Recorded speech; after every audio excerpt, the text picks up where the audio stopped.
काल काश्मीरमधील पहलगाम इथल्या आतंकवाद्यांचा हल्ला आणि त्यातून 27 जणांचा मृत्यू या सगळ्या बातम्या देशात आणि जगभरात आता आल्या आणि ते सगळं पाहून आणि ऐकून अतिशय मोठा धक्का प्रत्येक भारतीयालाच बसला आहे, मला सुद्धा बसला. मी राष्ट्रवादी काँग्रेस पक्षाच्या वतीनं आणि महात्मा फुले समता परिषदेच्या वतीनं या घटनेचा तीव्र निषेध करतो आणि या आतंकवाद्यांना संपूर्ण कडक शिक्षा झाली पाहिजे या दृष्टीनं पंतप्रधान मोदी आणि अमित शहा हे लक्ष घालतायत आणि यामध्ये त्यांना निश्चितपणे यश मिळेल अशी माझी खात्री आहे.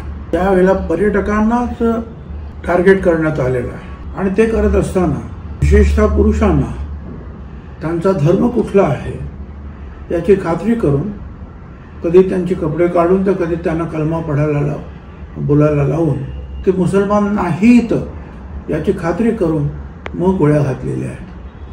खरं म्हणजे हा हल्ला माझ्या मते आपल्या देशावरचाच हल्ला आहे.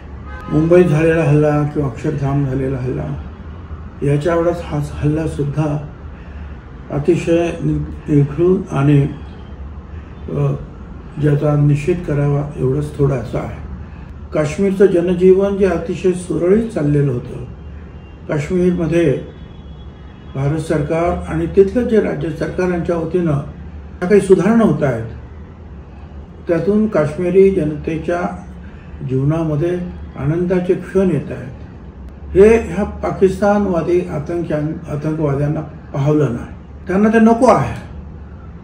काश्मीरचं जनजीवन विस्कळीत करायचं, त्यांना अडचणीत टाकायचं, त्याच्यातून अराजक निर्माण करायचं आणि मग जगाला सांगायचं की बाबा हे काश्मीरमध्ये काय आहे. या हल्ल्याचा दुसरा सुद्धा मुद्दा हेतू आहे की हिंदू मुसलमानांमध्ये केवळ काश्मीरमध्येच नाही तर हिंदुस्थानामध्ये तेढ निर्माण व्हावी हा सुद्धा मुद्दा असू शकतो. माझी तर सर्व मुस्लिम संघटना आणि नेत्यांना विनंती आहे की त्यांनी अशा वेळेला कडक शब्दामध्ये या घटनेचा निषेध केला पाहिजे आणि सांगितलं पाहिजे जे बळी गेले ते आमचे बांधव आहेत, आमचे हिंदुस्थानी आहेत आणि हा हल्ला आम्ही सहन करू शकत नाही हे त्यांनी म्हटलं पाहिजे. त्यातून आपल्या देशातली एकता जगाच्या समोर येईल. अर्थव्यवस्था एकदा संपले की मग त्यातून जे अराजक आणि त्यातून दुसरे लोकल स्थानिक आतंकवादी निर्माण व्हावे हा त्याचा एक हेतू आहेच. आता अशा वेळेला भारत सरकार पूर्णपणे लक्ष देत आहे. भारत सरकार आणि मला असं वाटतं की ते याचा प्रतिशोध घेतल्याशिवाय राहणार नाही. पण आपण सगळ्यांनी जे आहे देशामध्ये मग ते आपल्या महाराष्ट्रामध्ये शांत राहून आपल्या कुठल्याही शहरामध्ये दंगेधुपे होणार नाही. दोन्ही बाजूने याची काळजी घेतली पाहिजे. आपणच जर दंगेधुपे अंतर्गत सुरू केले तर मग परक्यांचं फावेल हे आपल्याला लक्षात घेतलं पाहिजे. हे आपले जर दंगेधुपे मारामाऱ्या जर सुरू झाल्या तर भारत सरकार आणि आपले जे जवान लढत आहेत ते सुद्धा अस्वस्थ होते.